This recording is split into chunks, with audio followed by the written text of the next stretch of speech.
ఈ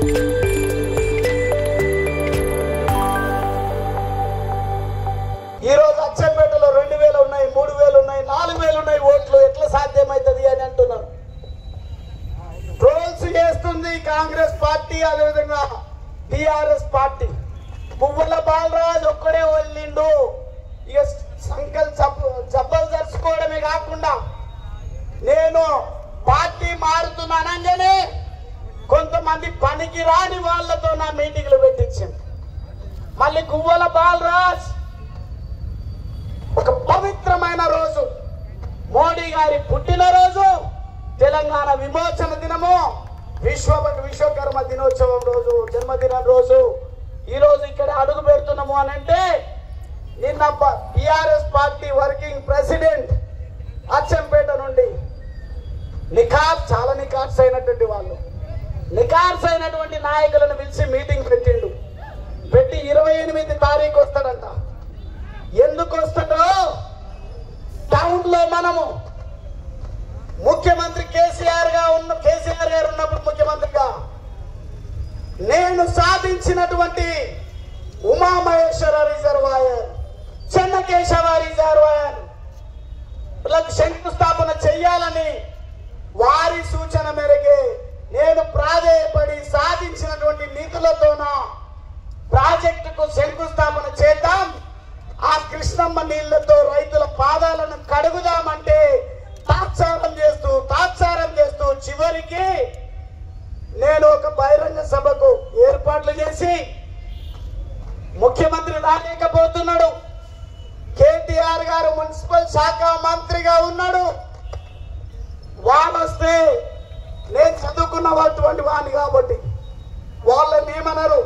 కానీ 24 గంటలు నా అచ్చంపేట ప్రజల్లో ఉంటూ 24 గంటలు అచ్చంపేటలో ఉన్నటువంటి రాజకీయ పార్టీలతోన ఒక మంచి సోదరుడిలాగా మసులుకున్న నన్ను విమర్శిస్తారు అనే ఆలోచనతోన మున్సిపల్ పరిధిలో పైలాన్ నిర్మిస్తే కేటీఆర్ ఎందుకు రాలేదో మనం అందరం అడగాల్సినటువంటి అవసరం ఉంది.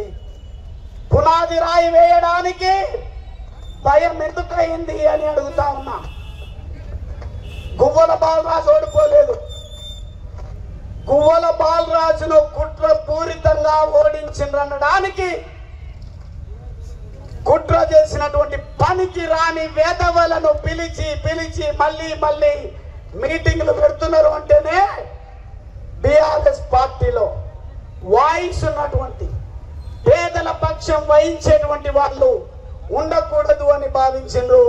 వాళ్ళ కాళ్ళ దగ్గర పడి ఉంటేనే అటువంటి వాళ్ళే ఎన్నికై రావాలని ఆలోచన చేసి కుట్రలు చేసి నన్ను ఓడించినా పసిగట్టకుండా నికార్సుగా పార్టీ కార్యకర్తగా నేను ఎంపీగా నేను టికెట్ అడిగినా నాకు ఇవ్వకపోయినా ఎవరికి ఇచ్చినా హిందువులకు వ్యతిరేకం, ముస్లింలకు వ్యతిరేకం, ఒక్కొక్కసారి ఒక్కొక్క మాట మాట్లాడుకుంటూ స్కూల్ పిల్లలకు చదువులు చెప్పమంటే రాజకీయాలు చెప్పుకుంటూ కేవలం కులాల గురించే మాట్లాడుతూ వచ్చినటువంటి వాళ్లకు కూడా టికెట్ ఇస్తే నికార్స్ అయినటువంటి కార్యకర్తగా నేను పార్టీ నియమించిన అభ్యర్థి గెలుపు కోసం నేను చాలా నిబద్ధతతో పని చేయడం జరిగింది. ఎన్నికల్లో అంటున్నారు, సిగ్గుండాలి, లజ్జ ఉండాలి మీకు.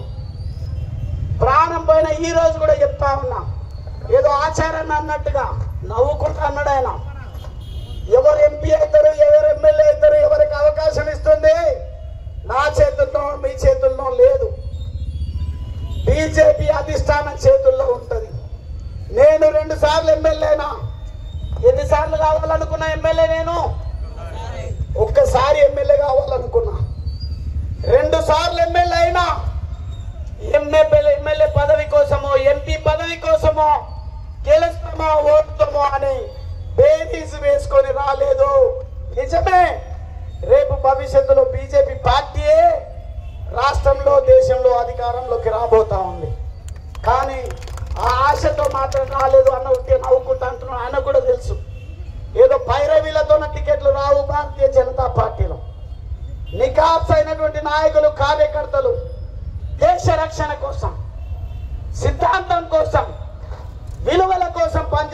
కాబట్టి వాళ్ళను కాపాడాలి, వాళ్ళ ఆత్మ గౌరవాన్ని చాటే వాళ్ళకే విలువ ఉంటుందనే సంగతి నాకు తెలుసు.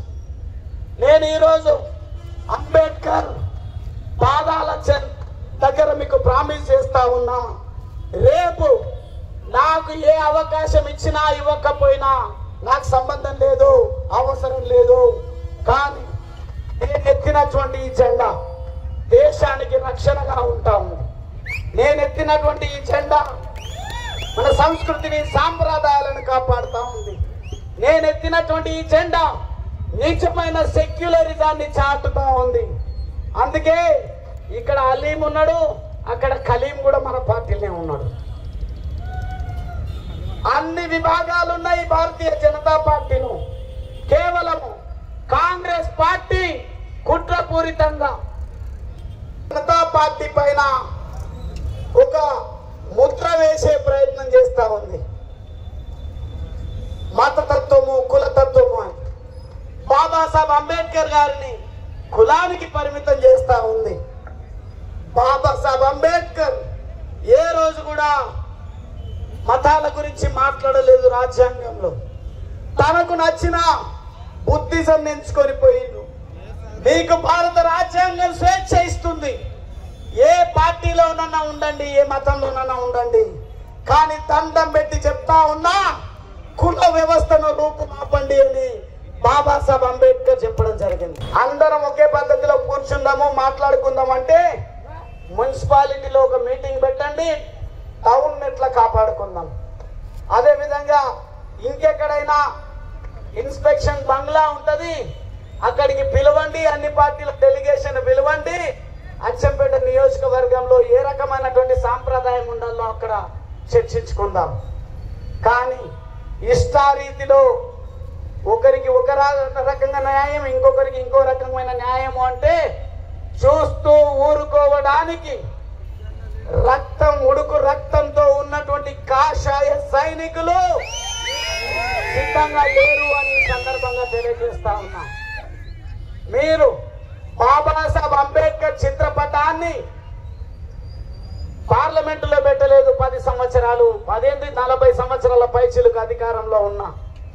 కానీ రాజ్యాంగం పైన, బాబాసాహెబ్ అంబేద్కర్ పైన గౌరవం కలిగినటువంటి, ప్రపంచం గర్విస్తున్నటువంటి, నేడు 75వ సంవత్సరం జన్మదినం జరుపుకుంటున్నటువంటి నరేంద్ర మోడీ గారు ప్రధానమంత్రి అయిన తర్వాత పార్లమెంటులో ఈ మహనీయుని చిత్రపటాన్ని పెట్టిన సంగతిని ఈ సందర్భంగా గుర్తు చేస్తా ఉన్నా. ఈ మహనీయుడి పాదాల దగ్గర నుంచి మాట్లాడాలని నేను ఆచార్యన్న కిందికి వచ్చి మాట్లాడుతున్నాం.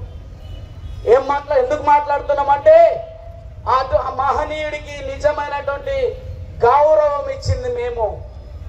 ఆ మహనీయుడు భారత రాజ్యాంగంలో ఆర్టికల్ 3ని పొందుపరిస్తే తెలంగాణ సమాజం వెలికి తీసింది.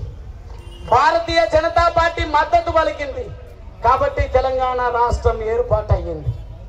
అదే మాదిరిగా ఎన్నో సంవత్సరాల నుండి జటిలమైనటువంటి సమస్య ABCD వర్గీకరణకు కూడా మార్గం చూపించింది భారతీయ జనతా పార్టీ ప్రభుత్వం, నరేంద్ర మోడీ గారి నాయకత్వం. నేనేదో మాదిగ బిడ్డనని, మాదిగ పక్షాన ఈరోజు మాట్లాడటం లేదు, ఒక నాయకుడిగా మాట్లాడుతా ఉన్నా. అందుకే ముస్లిం సోదరిమణుల నుంచి మాట్లాడటం మొదలుపెట్టిన. త్రిపుల్ తలాక్ అనే విషయాన్ని ఎవరు కూడా ఆలోచనలు చేయలేదు.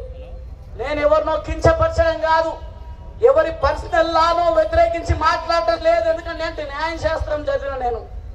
న్యాయశాస్త్రం అంటే గౌరవం ఉంది, సమాజం అంటే గౌరవం ఉంది. కానీ ఈరోజు భారత మాత ముద్దు బిడ్డగా నరేంద్ర మోడీ గారు భారతదేశంలో ఉన్న ప్రతి మహిళ నా తల్లి, నా చెల్లి అని భావించి, కొందరైతే అందరు అంటలేను నేను, ఏ మైకంలో అంటున్నారో కొన్నిసార్లు త్రిపుల్ తలాక్, తలాక్ తలాక్ తలాక్ అంటే నా మహిళా మా సోదరి మనలు ఇబ్బందులు పడతా ఉన్నారు. తెలుగులో న్యూస్ కి ఫాస్టెస్ట్ యాప్ ఇప్పుడు టోటల్లీ న్యూ అవతార్లో జస్ట్ 5 సెకండ్స్ లో కంప్లీట్ న్యూస్. సోషల్ మీడియాలో ట్రెండ్స్ కి one stop solution. Live TV app voice search option తో ఇప్పుడే డౌన్లోడ్ చేయండి లేదా అప్డేట్ అయిపోండి. యాప్ లింక్ డిస్క్రిప్షన్ లో ఉంది.